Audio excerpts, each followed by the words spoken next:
JEE main में perfect 300 out of 300। DKT engineering पे जानिए कि मृदुल और सिद्धांत ने कैसे हिट किया ये target. DKT Engineering, a daily knowledge track platform for JEE aspirants. Hello everyone, my name is Rahul Atri. I am currently working as an assistant executive engineer in ONGC.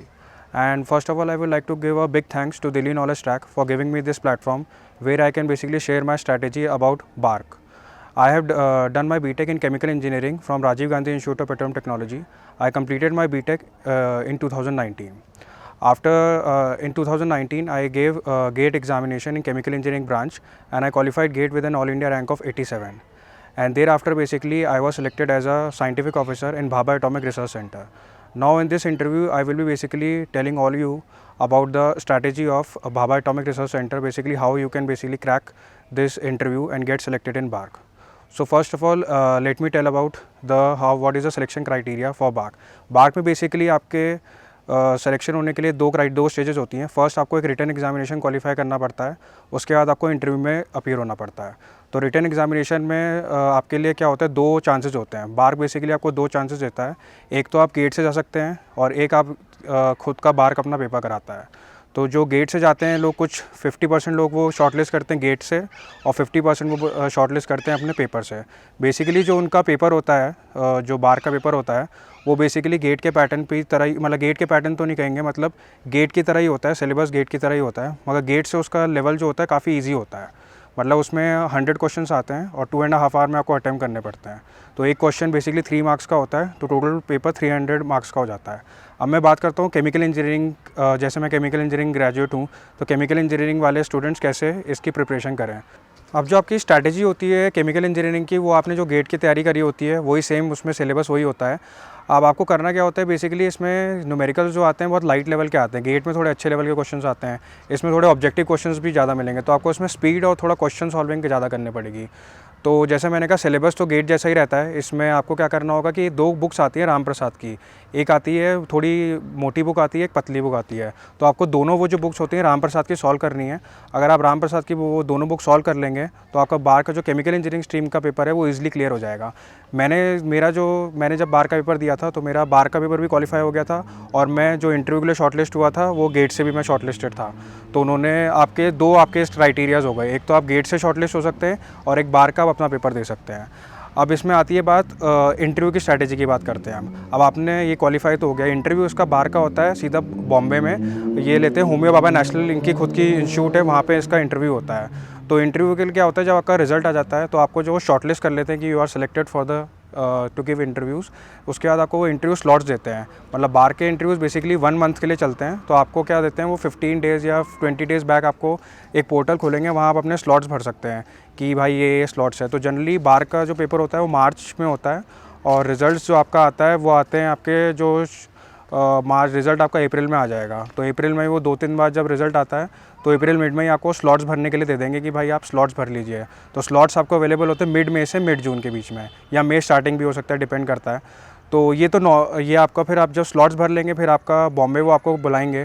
फिर बॉम्बे में इंटरव्यू स्ट्रैटेजी ये रहती है कि इसमें आपको पहले जब जाएंगे आप तो पहले से आप वो बार के एक्चुअली होते क्या है, केमिकल इंजीनियरिंग की बात करता हूँ मैं, तो केमिकल इंजीनियरिंग में एक्चुअली क्या होता है कि 3 ट्रेनिंग स्कूल मिलते हैं। आप इंटरव्यू देंगे जाके, फिर आपके इंटरव्यू में अगर सिलेक्शन हो जाता है तो आपके इंटरव्यू के बेसिस के नंबर पे आपको 3 वो मिलते हैं ट्रेनिंग स्कूल। एक होता है BRC बॉम्बे, एक होता है NFC हैदराबाद और एक होता है IG कार्प कलपक्कम। मेरे को जब मेरा सिलेक्शन हुआ था बार को तो मेरे को NFC हैदराबाद ट्रेनिंग स्कूल मिला था। तो वहाँ पे जब आप जाएंगे, वहाँ पे इंटरव्यू देने जाएंगे, इंटरव्यू एक हॉल में बुलाते हैं तो वो आपसे वो बढ़ाते हैं प्रेफरेंसेस कि आपको हैदराबाद चाहिए या बॉम्बे चाहिए, IG कार्प कलपक्कम चाहिए। तो ये सब फॉर्मेलिटीज़ आप पूरी कर लेंगे, उसके बाद वो आपको इंटरव्यू पैनल पे भेज देंगे। तो इंटरव्यू पैनल में क्या होता है, बेसिकली उसमें 6 to 7 मेंबर्स होते हैं। तो बार का जो इंटरव्यू होता है वो प्योरली आपका टेक्निकल होता है। इसमें आपका कोई प्रिक्विजिट नहीं होता कि पीछे गेट के स्कोर ले रहे हैं, वेटेज ले रहे हैं, या फिर जो आपने पेपर दिया था बार का उसके नंबर ले रहे हैं। प्योरली टेक्निकल होता है। आप अगर इसका वो इंटरव्यू क्रैक कर लेंगे तो आपका सिलेक्शन हो जाएगा। अब जब आप इंटरव्यू के लिए जब जाएंगे अंदर तो आपके बेसिकली बार्क में पूरा इंटरव्यू पूरा टेक्निकल होता है। इसमें आप वो जनरली 4 to 5 सब्जेक्ट्स पूछ सकते हैं डिपेंडिंग ऑन द पैनल। कभी पैनल किसी बच्चे से 4 सब्जेक्ट पूछता है, कभी पैनल किसी बच्चे से 5 सब्जेक्ट पूछता है। तो आपको जनरली क्या होता है, केमिकल इंजीनियरिंग में आपको 4 से 5 सब्जेक्ट्स आपको बिल्कुल अच्छी तरह तैयार करने होते हैं। तो आप कोई भी कर सकते हैं, heat transfer, mass transfer, fluid mechanics, thermodynamics, CRE, process dynamics and controls, कोई भी इन 6-7 सब्जेक्ट्स में से आप 4 सब्जेक्ट पकड़ सकते हैं। और जो तो पहले 2 जो सब्जेक्ट्स होते हैं बहुत इंपॉर्टेंट होते हैं। तो पहले 2 सब्जेक्ट्स आपको एकदम अच्छी तरह ही तैयार करने होते हैं। पहला जो आपका सबसे फर्स्ट सब्जेक्ट होगा वही आपके इंटरव्यू की डायरेक्शन डिसाइड करेगा। अगर आपका तो आप पहला सब्जेक्ट ऐसा सेलेक्ट करो जिसमें आपको फुल कमांड हो। तो फुल कमांड होगा तो आप वो पहला सब्जेक्ट जितने भी वो आपको सब इंटरव्यूअर पूछेगा उसके क्वेश्चन आंसर कर सकते हैं। अगर आप पहले अपने 2 सब्जेक्ट अपने अगर लंबे चला लेते हैं तो वो आपके इंटरव्यू की डायरेक्शन सेट कर देता है। फिर बाकी के तीसरे चौथे सब्जेक्ट से पूछते हैं, मगर इतना नहीं पूछते जितना फर्स्ट और सेकंड सब्जेक्ट से आपको पूछेंगे। और एक और बात, वो एकदम बेसिक से शुरू करते हैं। उनका पूरा आपको A4 शीट दे देंगे या ब्लैक बोर्ड पर भेज देंगे कि भाई रेडी हो जाओ, ये मतलब जो भी आपका टेक्निकल प्योरली टेक्निकल इंटरव्यू रहता है। आपको टेक्निकली इसमें काफ़ी स्ट्रॉन्ग होना पड़ेगा। तो टेक्निकली स्ट्रॉन्ग होने के लिए आपको इसमें सारे सब्जेक्ट्स की स्टैंडर्ड बुक्स पढ़नी पड़ेगी, कॉन्सेप्ट समझने पड़ेंगे। पूरा जो भी सब्जेक्ट का आपको A to Z सब पता होना चाहिए, क्योंकि वो एकदम बेसिक से शुरू होते हैं, फिर वो अपना क्वेश्चंस का जो लेवल है वो इंक्रीज़ करते चले जाते हैं, फिर एडवांस। तो आपको उस पर्टिकुलर सब्जेक्ट में तब तक क्वेश्चन पूछते जाएंगे जब तक आप रुकते नहीं हैं। वो आपको एंड तक ग्रिल करते जाएंगे। तो आपको डरना नहीं है और वो नहीं होना, बिल्कुल आपके बेसिक्स और कॉन्सेप्ट्स आपके स्ट्रॉन्ग होने चाहिए। अगर आपके बेसिक्स और कॉन्सेप्ट स्ट्रॉन्ग है तो आप इसका इंटरव्यू ईजिली क्रैक कर सकते हैं। ऐसा कोई बड़ा काम नहीं है कि भाई ये हो गया।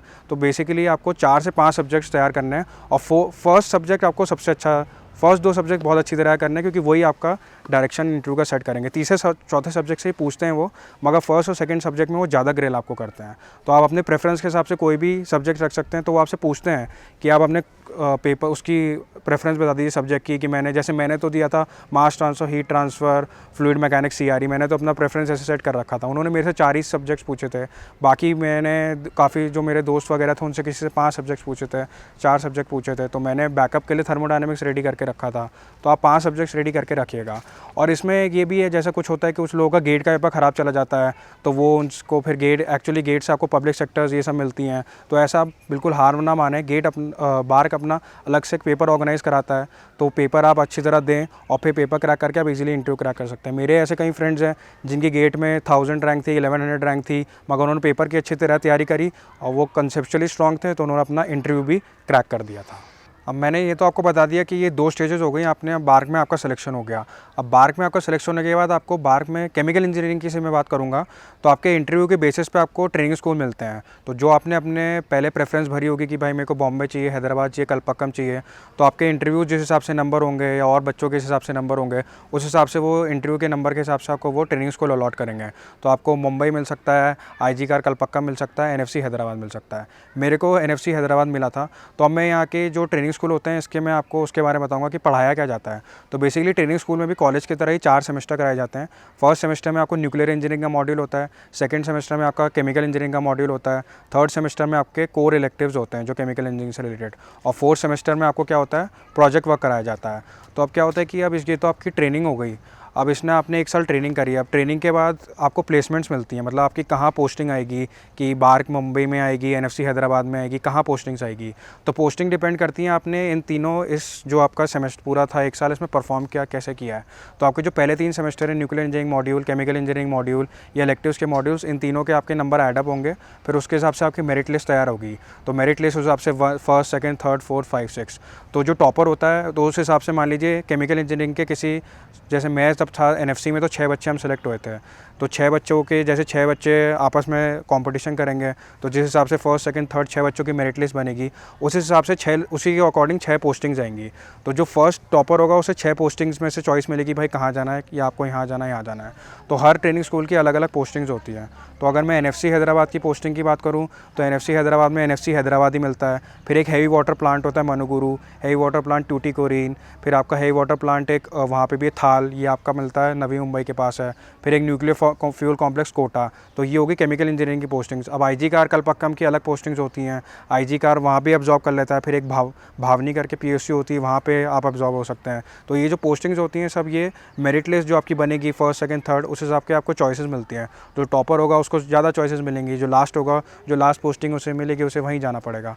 बॉम्बे की पोस्टिंग्स वहीं बॉम्बे में रहती हैं, मैसूर भेजते हैं, तारापुर भेज देते हैं। तो इस हिसाब से पूरी ये पोस्टिंग्स का होता है। तो वहाँ पे भी आपको 1 साल जाके तैयारी करनी पड़ती है। अगर आप अच्छी तरह पढ़ाई करेंगे वहाँ पे तो आपको उस हिसाब से मनपसंद अपनी पोस्टिंग मिलेगी।